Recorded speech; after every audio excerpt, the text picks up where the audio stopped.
Hi friend, this is Asim. You may call me Prince from Law Faculty DU. Today I would like to discuss a landmark case of CPC, which is mentioned in our case map. Mahant Ramdas versus Mahant Gangadas.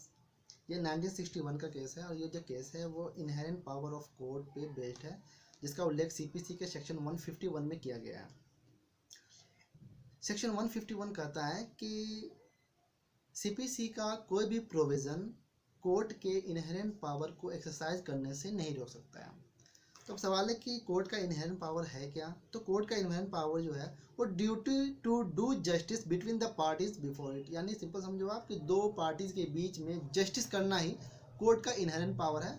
और section 151 के तहत civil procedure code का कोई भी provision court को उसके inherent power को exercise करने से नहीं रोक सकता है। अब इस केस के फैक्ट, इशू और जजमेंट पे आते हैं।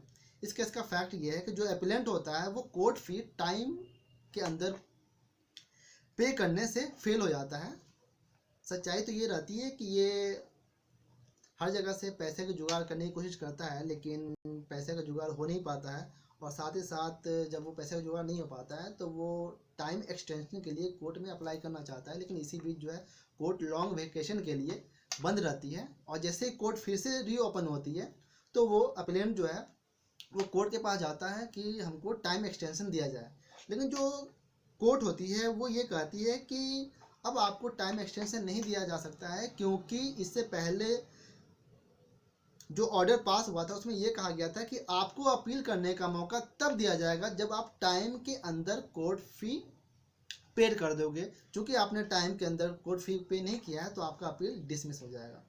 तो अपीलेंट का जो कंटेंशन होता है वो ये होता है कि मैं इस दौरान बहुत ही सीरियसली इल था, बहुत ही ज़्यादा बीमार था, और साथ ही साथ मैंने पैसे के लिए बहुत सारे अटेम्प्ट भी किए लेकिन मुझे पैसे मिल नहीं पाए। यहाँ तक कि मैंने लोन के लिए भी अप्लाई किया लेकिन सफिशिएंट अमाउंट मुझे नहीं मिल पाया।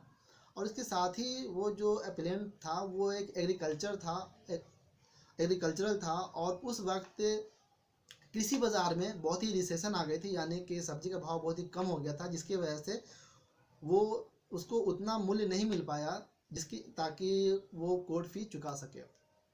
लेकिन फिर भी जो है हाई कोर्ट जो होता है, यानी कि जिस रिस्पेक्टिव जो कोर्ट होता है वो नहीं मानता है। तब अपीलेंट का जो वकील होता है वो बोलता है कि ठीक है, आप ऐसे कीजिए कि सेक्शन 148 के तहत जो सीपीसी में मेंशन है, जिसमें कहा गया है कि इनलार्जमेंट ऑफ टाइम, यानी कि अगर कोर्ट चाहे तो वो कोर्ट के द्वारा दिए गए प्रिस्क्राइब्ड पीरियड को, यानी कि टाइम को इनलार्ज कर सकता है। साथ ही साथ सेक्शन 149 का भी वकील ने सहारा लिया, जिसमें यह कहा गया था कि अगर कोर्ट चाहे तो कोर्ट फी में कुछ कमी भी ला सकता है। लेकिन फिर भी जो है कोर्ट जो है वो नहीं मानता है। तब इसके अगेंस्ट में सुप्रीम कोर्ट में अपील होती है।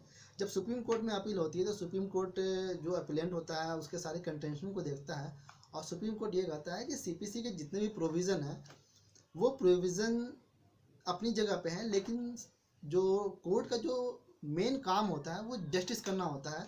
और वो सीपीसी के प्रोविज़न में उलझ करके अगर जस्टिस ना कर पाए तो फिर उस कोर्ट का कोई मतलब नहीं होता है। इसलिए सेक्शन 151 को अप्लाई करते हुए, यानी कि इनहेरेंट पावर ऑफ कोर्ट को अप्लाई करते हुए, सुप्रीम कोर्ट ये अपना वर्डिक्ट सुनाता है कि जो अपीलेंट था उसके पास सफिशिएंट ग्राउंड है रीज़न का कि वो समय पे कोर्ट फी क्यों नहीं चुका पाया, इसलिए उसको टाइम एक्सटेंशन मिलना चाहिए और उसको टाइम एक्सटेंशन दिया जाता है। यानी कि सीपीसी के सारे प्रोविज़न को अलग करके सेक्शन 151 को वैलिड मानते हुए उसको टाइम का एक्सटेंशन मिल जाता है। आई होप आपको ये समझ में आया होगा।